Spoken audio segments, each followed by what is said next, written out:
Hey everybody, and welcome to another episode of Horror Movie Night. Before we start talking about the movie, though, it is important that we bring it up because this is the last episode that comes out before Monster Mania.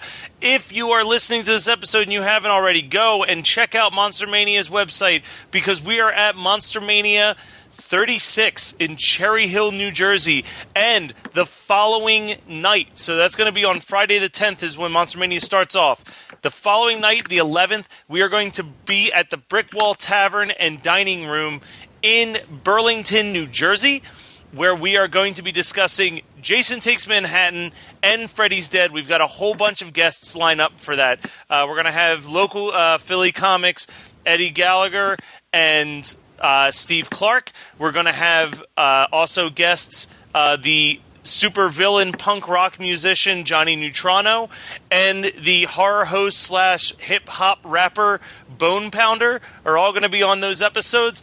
And we're going to have live music after the show from Only on Weekends and Danger Club, who we've talked about on this podcast. So it's going to be an awesome time. You don't want to miss out. It's a free show, so come and check that out. But in the meantime, let's talk about a really fucking shitty movie.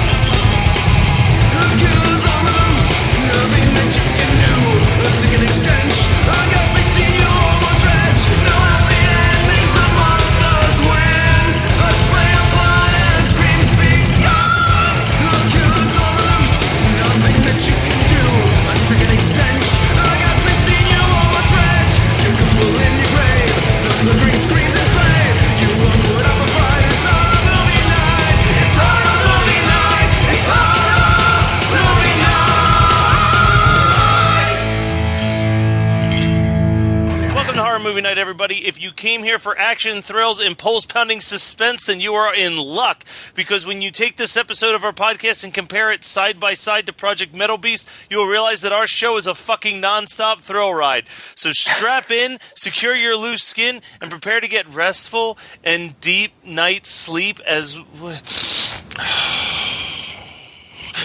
sorry. We're going to talk about Project Metalbeast. As picked by Adam, who wrote that intro. So why did you make us watch this if it's so fucking boring? Because he never watches the movies that he picks? Because I'm not a fucking mind reader, or I can't predict the future. I didn't know that this movie was going to have 5 minutes of cool and an hour and 25 minutes of people talking and trying to show off their shitty acting chops. And this movie... Yeah, I thought that this... So when you first picked this, I was really excited because I thought you had picked the movie Monster Dog, which I also haven't seen, but I've heard about for like 2 years. It's a werewolf movie written and directed by the guy who did Troll 2, starring Alice Cooper. But no. Didn't I pick that movie? Should have picked that movie. But no, you picked Project Metalbeast, which is like... I don't even know. So I got like 6 notes. I got so bored.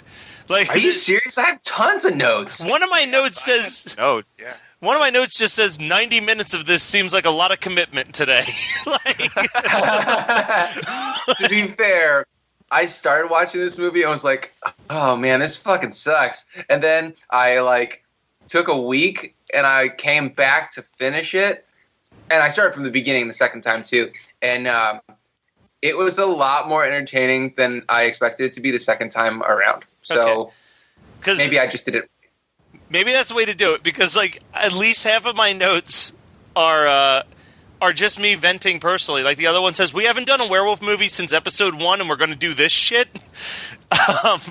Which, am I wrong? I think this is the first werewolf movie we've done since Wolf Cop.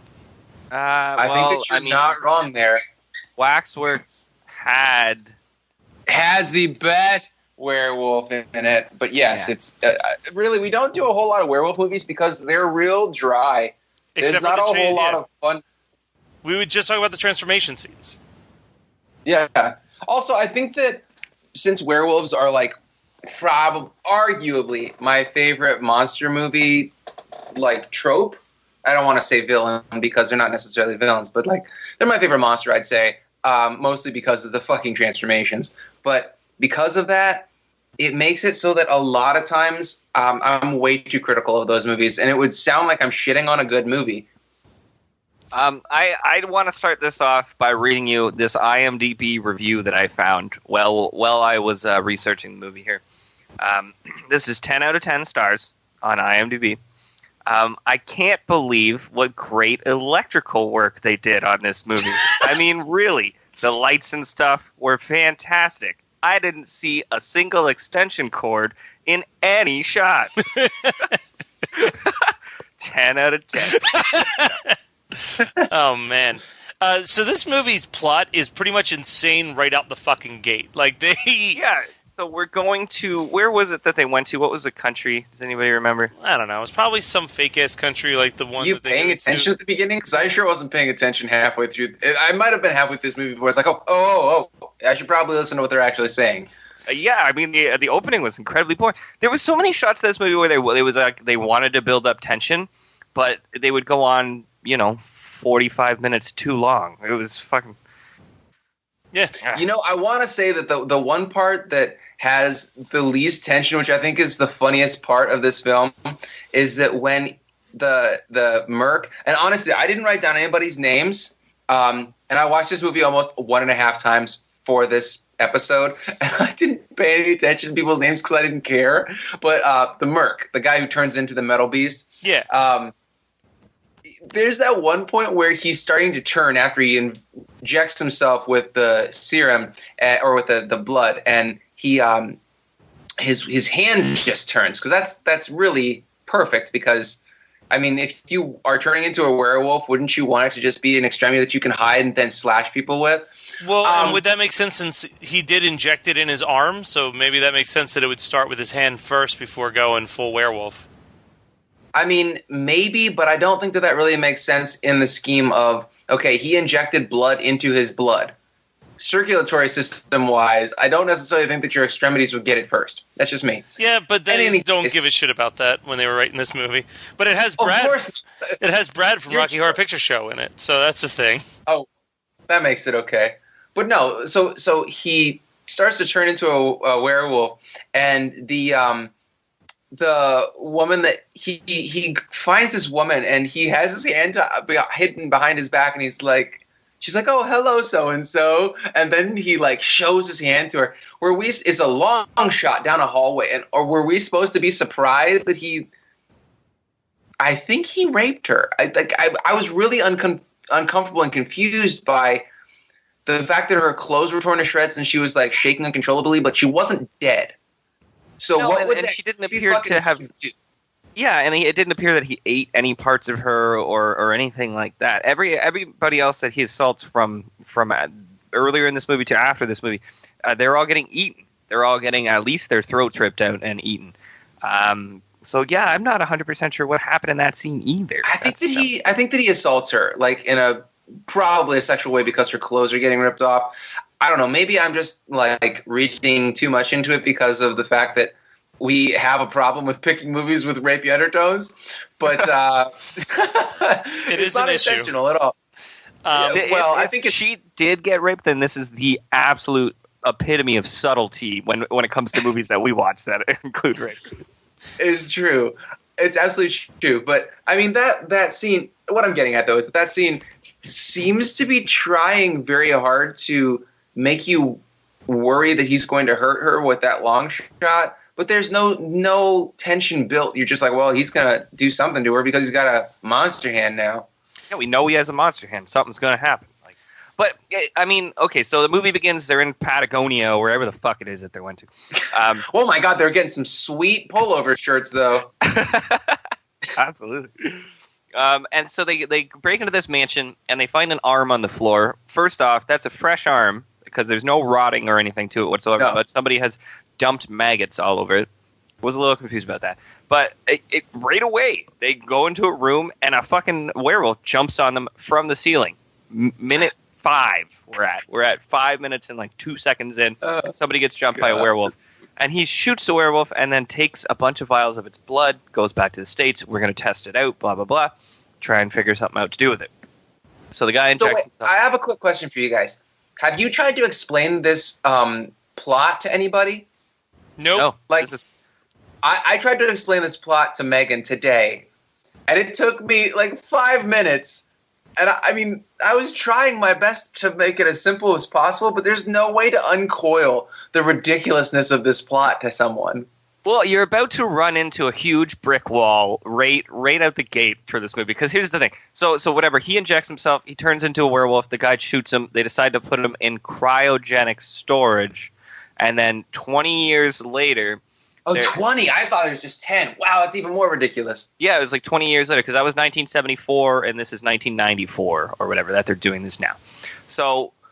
20 years later, they were developing some sort of synthetic skin that they want to use. And the guy says, okay, I've got a test subject in cryo storage. Why don't we attach the skin to him? Whatever. Now, the point where stuff gets real weird is he goes down to the cryo tube and he's talking to whatever the fucking guy is, the merc. He's talking to the merc that's in the cryo tube. And he's saying to him, yes, like before, it's a lot has changed now. Now we have a new technology, and soon I'm going to make you infinitely more invincible than you were before. It's like, okay, but why? Why would you want to? Remember what happened the last time that guy was just a regular werewolf, and you had to fucking shoot him in the chest 3 times to make him stop? Why are you giving him crazy fucking cybernetic implants now? Why would you do that? That's a great question to ask because no one's going to answer that. But also, like, even before we get to that point, they're like, oh, well, we've been trying to make this synthetic skin, but it just keeps turning to rock hard. It's as hard as steel. Why would you agree to put it on this dead body?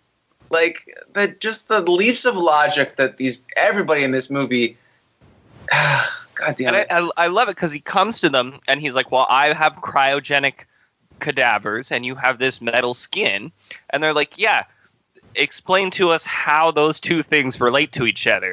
None of our shit has anything to do with what you're researching. And it's just like, so how are we helping each other? Like, why would you want to do this? And it's almost like the guy's like, I just do this shit for fun because fuck you. That's why. I'll take away your funding. Now do it. And it's like, why? No. Okay, whatever.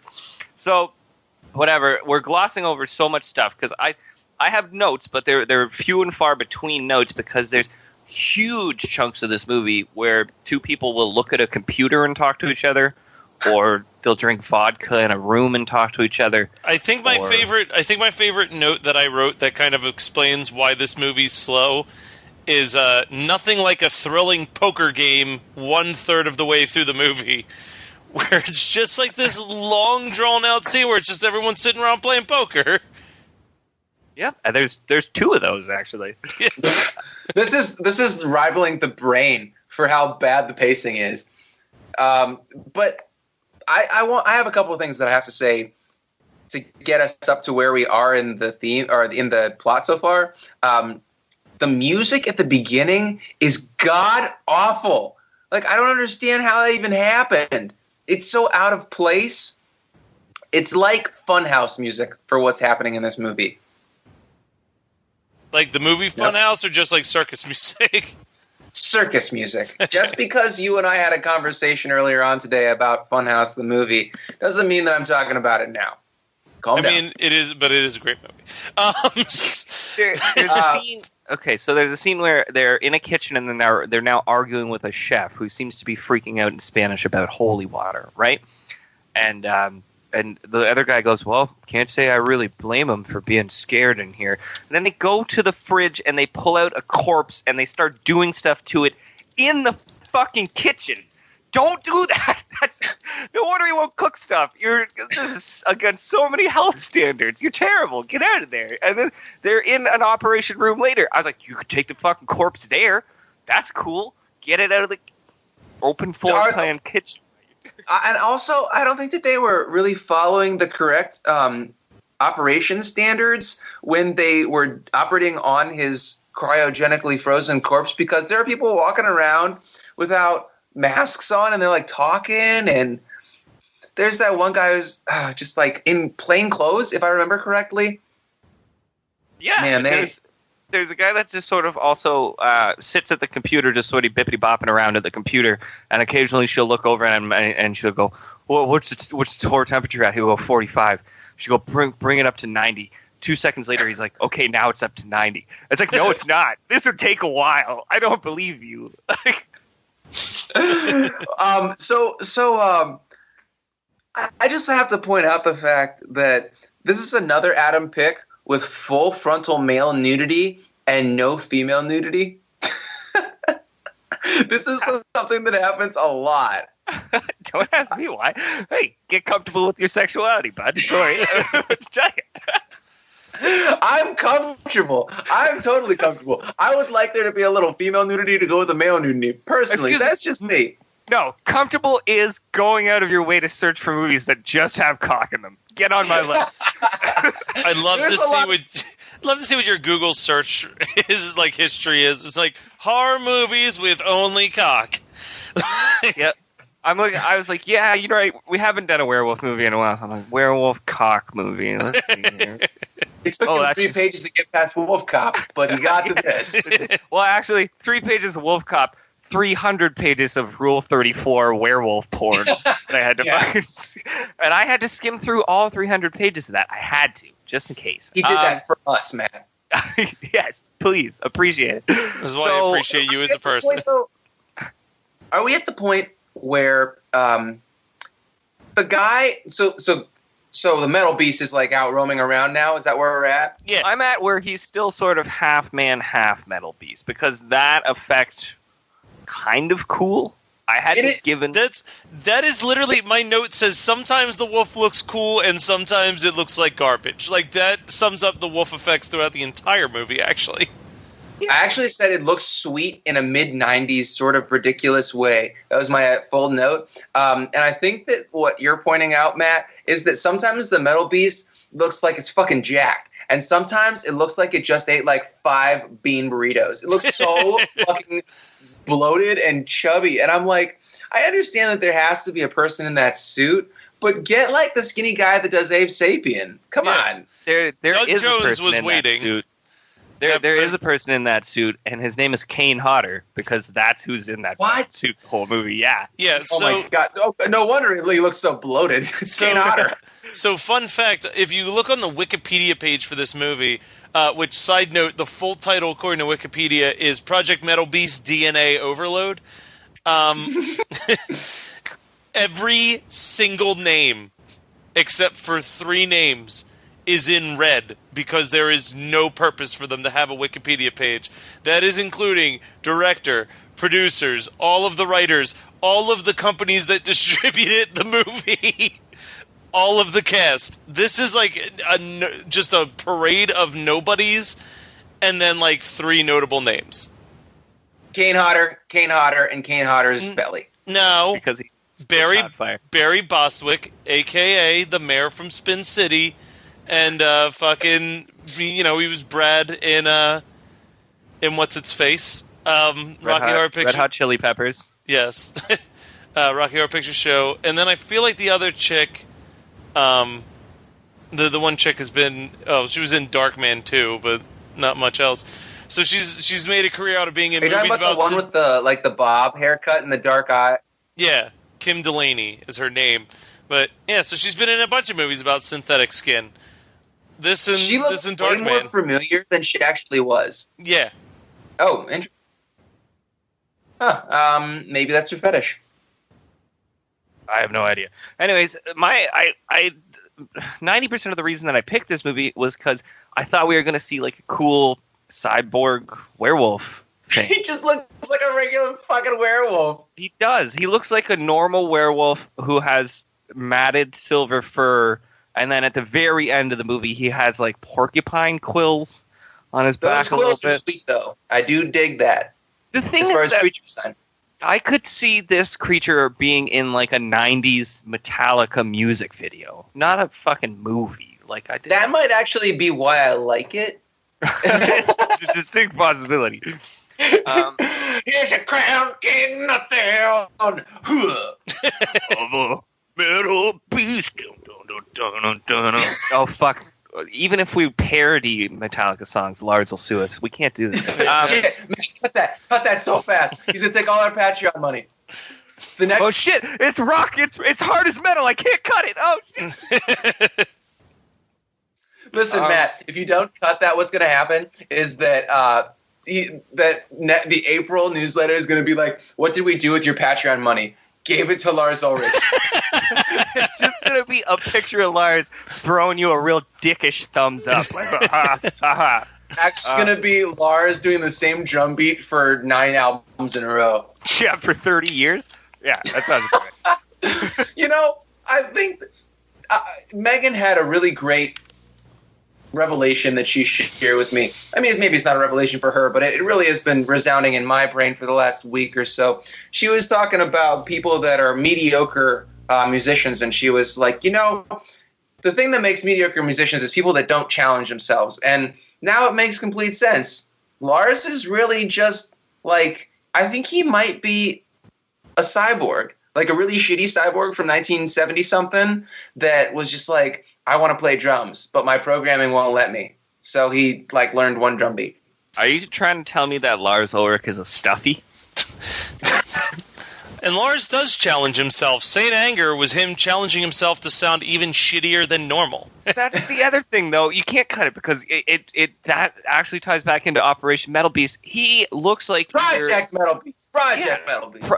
Project Metalbeast. He looks like he would have been one of the creations that Shredder makes from 2, The Secret of the Ooze. Yeah, which really is so disappointing that we haven't had the opportunity to talk about that movie because, I mean, if we were kids doing a horror podcast, we'd totally be like, oh, we got to talk about The Secret of the Ooze, man. It's got monsters in it.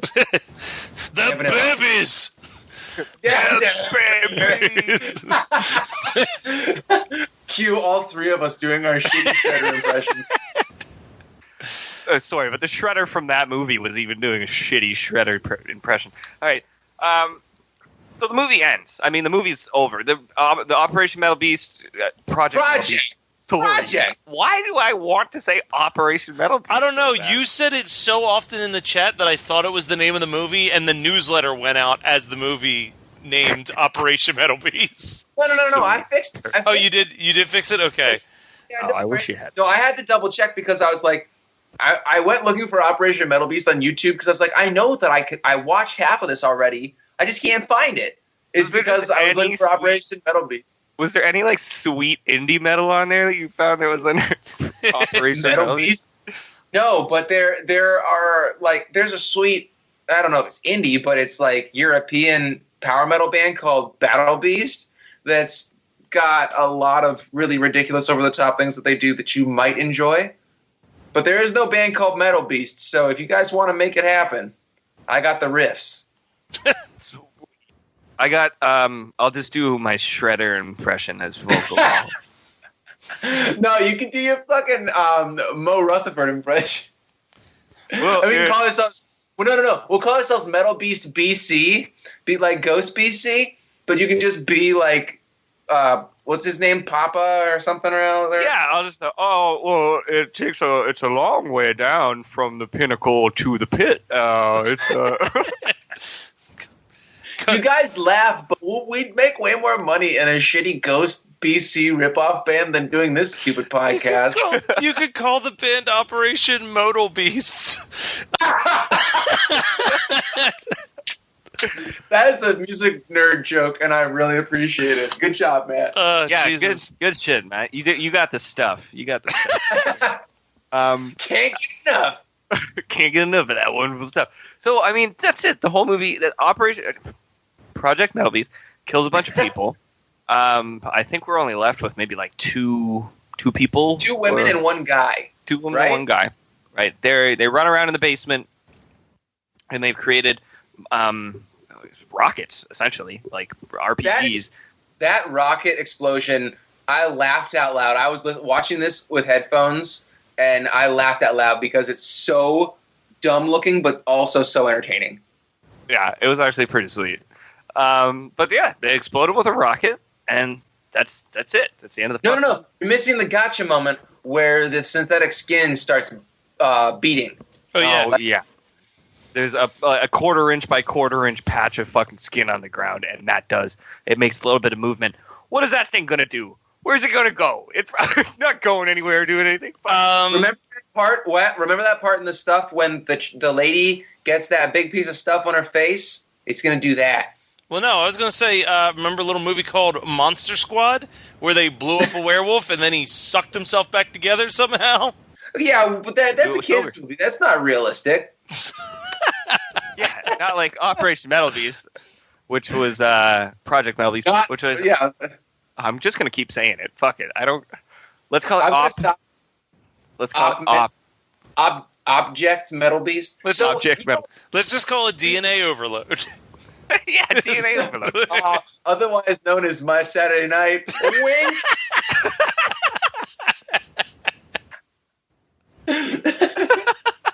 Shit. Wow. Don't cut that one. Um, There's no reason to cut that one. No, Okay. this fucking Don't whole pull out. episode is steel hard. None of it's getting cut. Okay. Yeah. The last note that I have is that it honestly feels like if you had taken this, and I mean the effect looks kind of shitty. The prosthetics and stuff look all that great, anyways.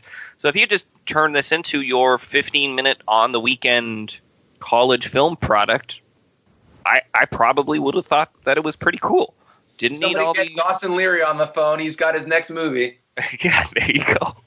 I didn't need all the in-between of people really trying to flex their acting bones, which they were fucking terrible. So I'd prefer if you didn't.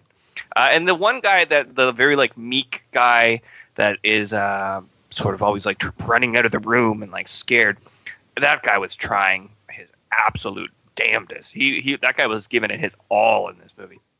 Still shit. So Adam, on a scale of 1, on the overacting scale of 1 to guy at the beginning of Halloween 4, what would you rate that guy? Oh fuck! I'm gonna give him a guy from the basement in Spookies. That's pretty solid. All right. Basement rapist. That's what I was calling him. The whole thing. Fucking Duke. So yeah, what did you guys watch this week? So I didn't watch a ton of stuff because Pokemon Go just released 80 new Pokemon, so I've been doing that a bunch. But I did take time to watch one movie, which I probably should have seen by now, but I didn't see until this weekend. Last year, I tried really hard to get into kaiju films, and I found a couple that I really liked. So this year, my focus is trying to get into kung fu films, and I started with Enter the Dragon, which I'd never seen before. And I like it. I like it a lot. The final fight scene in a room of mirrors is pretty damn cool. That's been reviews with Matt Kelly. For the blog, I am on the letter D still. So I'm currently watching movies that have the word death at the start of it. And I watched Death Proof again. And I still do not like that movie very much, but I think it might be my favorite Quentin Tarantino soundtrack. Because it's just a lot of really good, like... New metal? Yeah, tons of new metal. No, it's a bunch of, like, 50s rock and roll songs, but it's very much like weird B-sides that would never have been singles back then. So I kind of dig that element of the soundtrack. But beyond that, it's definitely one of his worst movies. I love that closing credits song, that Chick Habit song. Yeah, by April March. Yeah. I only watched that movie one time, and I sure don't remember the music from it at all, but I'll rewatch it if you say so. I don't think you should rewatch it. I think you should find someone who's posted the soundtrack to Death Proof somewhere on YouTube and just enjoy the soundtrack to it. Here's how you improve your viewing experience of Death Proof. The stripping scene from the first half of the movie, skip it. Yeah. Skip it. The entire scene where he originally meets the girls, and I don't remember which one. It might be Rosario, but whatever one has their foot sticking out of the car, fucking skip it. Yeah. Everything that has to do with them. Is that where he, does he chop her foot off going the other way or something? Well, no. So what happens is he crashes into their car, and they do the crash 4 different times, so you see individually how each person in the car died, and the one girl's leg was out the window. And so that it one goes comes... Yeah, so it goes No, flying I'm off. talking about That's the first half of the movie. The only part of that, of the first half that I would cut is the strip scene.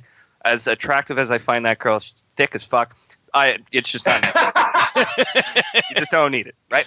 But what I'm talking about is in the second half of the movie where he then meets Rosario and her gang of girls. There is that scene where one of them has their foot sticking out of the car, and he goes up and either sniffs it or touches it. It's like 5 minutes of Quentin Tarantino viciously beating off on whatever he taped that day. So skip that. See, the problem with... So I was thinking about this when I was rewatching it is like...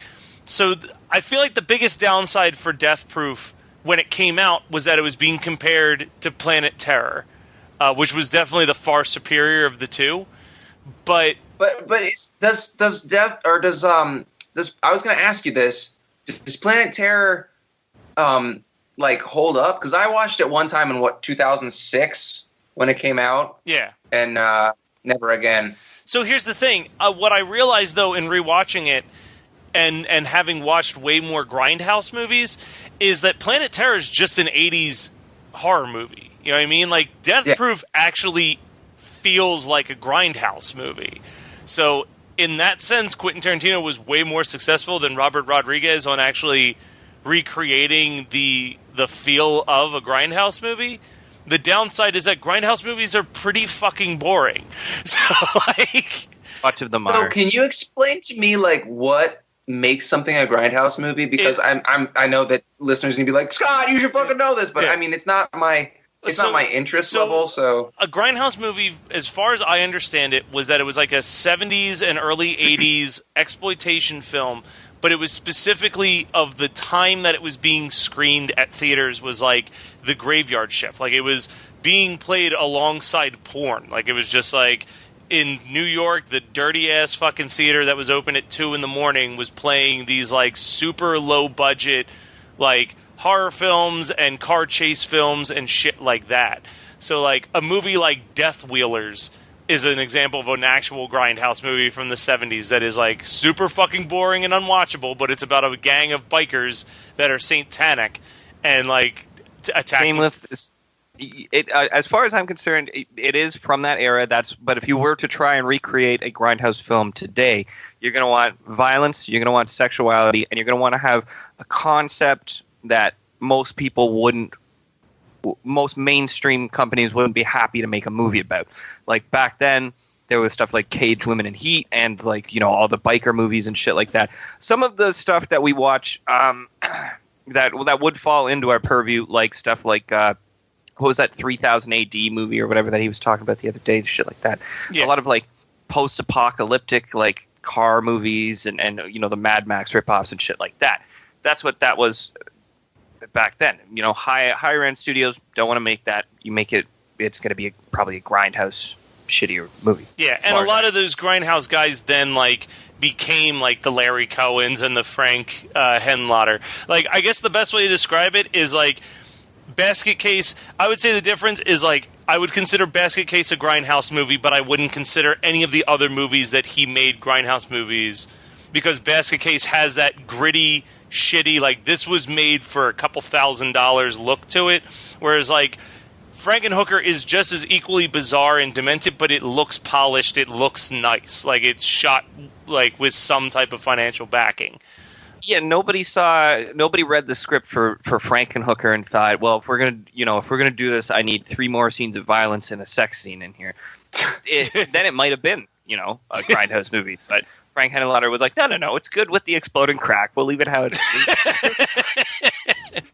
I did rewatch that this week, too. That movie is still fun as shit, especially if you're watching it with a group of people. Laughs aplenty. But that's all I got to say. That went way longer than I anticipated, but I think I might actually keep it, because I think that people will enjoy listening to the discussion, and we'll throw in more thoughts on the Facebook page. How about you guys? What did you guys watch? Well, right now, while you guys are talking about that, I watched the lap dance scene from Death Proof. The song from that scene is good. You should. The only reason to watch that scene is because I like that Down in Mexico song. Yeah, by the Coasters. I listened to it without sound on, so there's that. So I could listen to you guys. But man, that still is pretty. It makes me feel real pervy to watch that. So I did not enjoy it very much. myself. That's what I'm saying. It's really unnecessary part of the screen, especially with the fact that that girl looks like she's maybe 20 at the most, and then Kurt Russell fucking looks old as dirt in that movie. Yeah, they let him actually be gray at the temples, which is very nice. But I will, real quick, actually, now that you mention it, I will say this. If you do rewatch the movie, there is one thing that Quentin Tarantino does in that movie, which at the time I didn't understand and didn't like, and then the more I studied about Grindhouse, I really appreciated it as an intelligent idea. Is like midway, the first half of the movie is like real grainy and like chopped up and looks like old film stock. And then the second half looks kind of like fresh and new, like he just gave up on it stylistically. But when you rewatch the movie, there's a really awkward cut between the first half of the movie and the second half of the movie. And when I did some research, that's because very frequently in Grindhouse films, they would have incomplete movies, but would have a lot of the same actors and a similar premise. So they would take half of an old movie and splice it with a newer movie to make it a feature-length film and just hope no one noticed. So that's something that he attempted to recreate in Death Proof, is that you're actually supposed to be watching a movie that's two separate movies that have been spliced together into one consistent movie, which is why, like, Kurt Russell's character is really badass in the first half and is, like, a completely different character in the second half of the movie. Okay, well, that makes a whole lot of sense. Yeah. I like that. So real quick, so, you guys remember back when we were doing Horror Club when I would always be like, I'm going to pick Troll 2. I'm going to pick Troll 2. I still haven't watched the whole thing, but I've gotten a lot closer to watching the whole thing because I watched pretty much all the clips that I could get my hands on a couple days ago. I don't think that they were in succession, but I don't think it fucking matters. And wow, just wow. It is so much worse than I thought it would be. Like, I thought that it was going to be bad. I mean, I knew it was going to be bad, but just the unintentionally funny lines are so mind-boggling, like how these people even agreed to say them. Yeah. I don't know. Well, there's a story to that, too, if you watch the documentary Best Worst Movie. Is it saying that they couldn't speak English? No, is that the whole thing about it? The director, and I believe also the director couldn't speak English. Yeah, but the thing is that I bet you that a lot of the time they were going into these scenes with the understanding of, yeah, this is really silly. I can't believe anybody would actually say this. And they probably laughed it off and had fun while they were filming it. But once you meet the director in the movie, you realize that he is very fucking serious about his work and was probably incredibly intimidating towards them on set.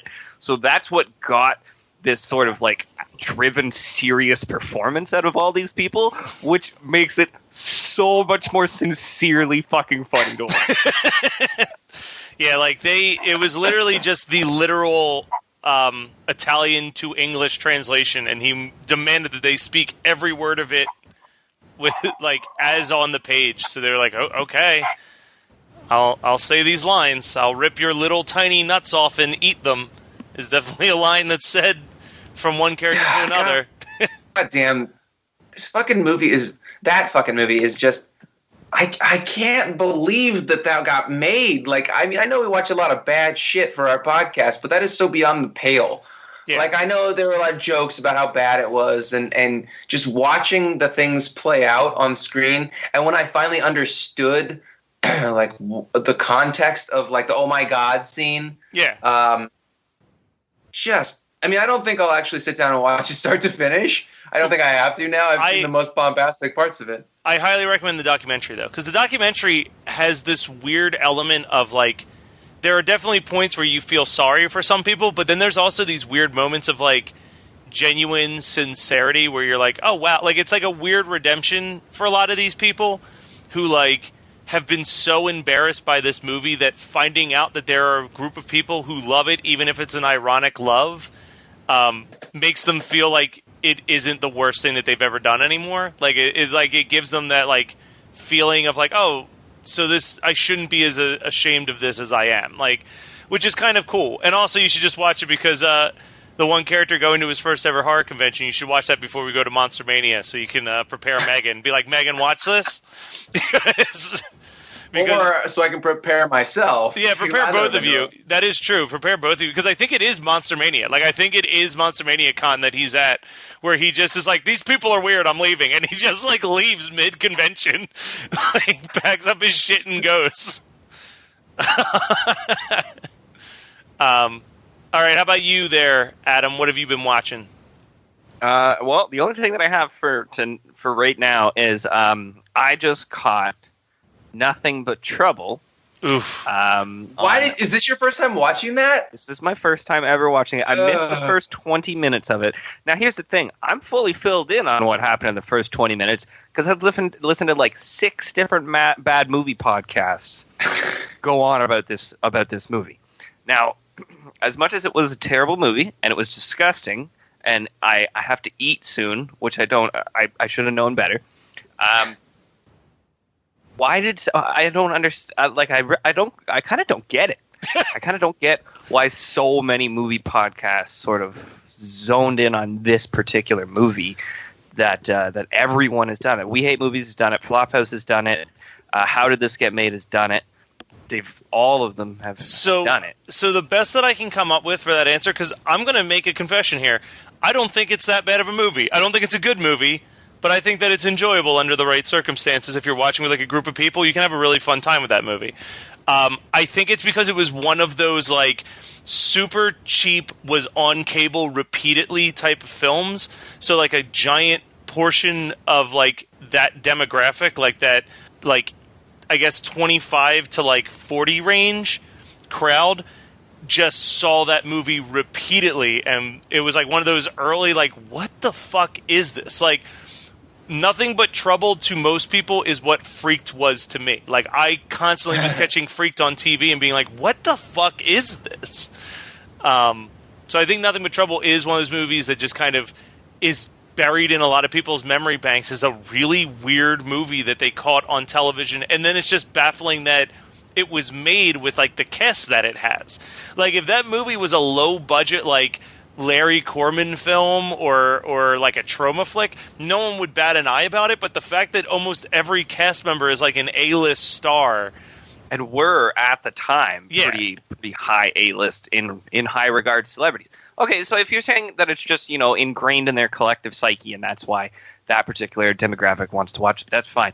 I honestly thought that I was going to have a lot more of a sort of like a violent reaction to it. The way that they talk about it on these podcasts, I've heard several of them at this point. Maybe the sort of aspect of surprise was just lost because I already knew a lot of the stuff that was going in. But truly, the only really upsetting part of the movie for me is that John Candy had to be subjected to this fucking garbage. I felt so bad for him the whole time. Is he the only one that you feel bad for? Is that what I'm getting at here? Dan Aykroyd actively wrote and directed it, so he knew what he was stepping into. He was the torturer of this movie. He was the puppet master here, so no, fuck Dan Aykroyd. It's the best he could do. All right, now, Dan, John, we're going to have to dress you up as a woman. Sorry, best I can do for you, bud. And now you're going to have to puke these leashes. Yep, absolutely. I mean, Chevy Chase, fuck Chevy Chase. I hope that he only got to do movies that were this shitty for his entire career. Not a big fan of that guy. Demi Moore, I did feel bad that she had to make out with Chevy Chase. But, really the worst part of the movie for me is the two twins, Bobo and little Devil or whatever. Yeah. Oh. Just really offensive to look at, offensive to hear, just not a treat for the eyes in any way, shape, or form. But other than that, I thought it was kind of an interesting movie. It's sort of like what's the crazy machines that they make that are just really unnecessary and like a Rube Goldberg. Rube Goldberg machine. That's what the movie is. The movie is one large Rube Goldberg machine that you watch him have all these different tips, tricks, and all this little stuff that he's got going on in the house. And that's enjoyable. I don't know why they label it as a horror comedy, because it feels like Dan Aykroyd's understanding of horror is you gross people out. And that terrifies them. So that's the only attempts that he makes to ever be scary about anything. Even when people when you told us that you were watching Nothing But Trouble like an hour ago, I was like, I wonder if he's trying to imply that he wants to pick that movie for the podcast, because I wouldn't veto it. No, we're gonna. Cause I don't feel like I have 45 minutes of discussion for it because it's already been done enough by everybody else. Yeah, exactly that, and it's out to pasture at this point. But I mean, the movie is not scary. Even when people are literally having bones rended from their body, it's playing like upbeat, happy music and shit. And it doesn't. The whole thing is just a weird fucking concept. And I mean, I don't know, drugs, bad decision making, alcohol. I'll tell you, fucking probably alcohol. Knowing Dan Aykroyd was involved here, and just is Dan Aykroyd an alcoholic? Well, he's a heavy drinker. He owns a vineyard as well as Crystal Skull Vodka. Very heavily involved in the alcohol scene. I feel like is he also the one that killed the Indiana Jones franchise? Is that what I'm getting from you here? Yeah. Yeah, he also is a very firm believer in ghosts of aliens, and will talk to literally anybody who asks about aliens. If you go to a signing for Dan Aykroyd, all right, and you get to the front of the line, and there's 150 people behind you, and you ask him about aliens, the 150 people behind you are fucked, because that guy will talk about it for the next 90 minutes, and you'll screw everybody else there. I've literally seen footage of people on YouTube, at a signing, do that exact same thing, and then he'll look up and realize that he just talked to one person for 25 full fucking minutes about this, and has put himself way behind for the rest of the people in line. He's very impassioned about it. That's why the Crystal Skull Vodka is Crystal Skull Vodka, because he believes in that whole legend of the Crystal Skull alien shit. Oh my god, that's so stupid. So that was Project Metalbeast from 1995, as picked by Adam. Thanks, Adam. Fuck you, Adam. If you ever have a suggestion for something that we should watch, you can send us an email at hmnpodcast@gmail.com, and we will be more than happy to at least read your email and contemplate it for a bit.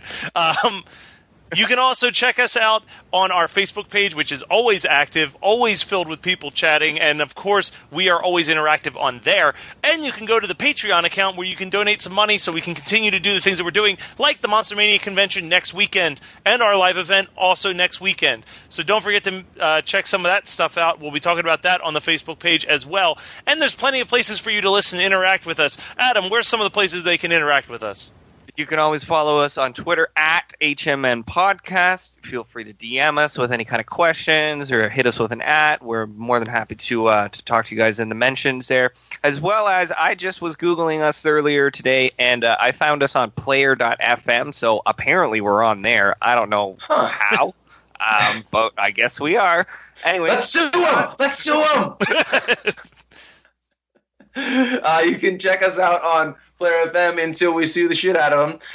You can also find us on SoundCloud.com/horror movie night.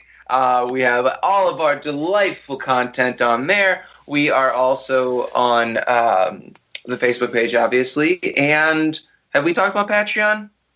I mentioned it briefly, but you can also listen to us on iTunes, right? Yes, I'm sorry. I got. All I can think about is I need to get us money so that we can sue the shit out of Player.fm. But yes, counter sue Lars Ulrich. No, we're just gonna bend over for Lars Ulrich. I'm sorry, it's just not worth trying. Bend over and hope he finishes soon. Well, you know that his kick drum foot does not have very much stamina, so we're just gonna assume the same for. Oh no. And when we get reviews on iTunes, we just watch them come in, and then we touch ourselves. We do. I am actually currently hopping on to iTunes right now to try to find the most recent review. Jerking off to? Yeah, no, it's been a lonely, lonely weekend. So let me see. On March 10th and 11th, we can touch each other. About a few weeks ago, someone named GrimXX9 put a very simple 5-star review. He said, "You get what you're looking for. Mix of reviews and comedy. One of the best horror podcasts out there." And that wasn't written by any of us, so thank you, whoever you are. I still, it wasn't written by us because it was concise. Yeah, exactly. The best review of all time, though, still goes to the username Sandstone on February 4th, 2016, when he wrote, finally, a horror podcast that knows what's up with indie movies and B-movies insanity. All the hosts are gay for each other, but that makes sense since they're all sexy. Oh, yeah. I think that's a good ending point. Come check us out at Monster Mania next week. We are excited to finally meet some of you guys. Peace.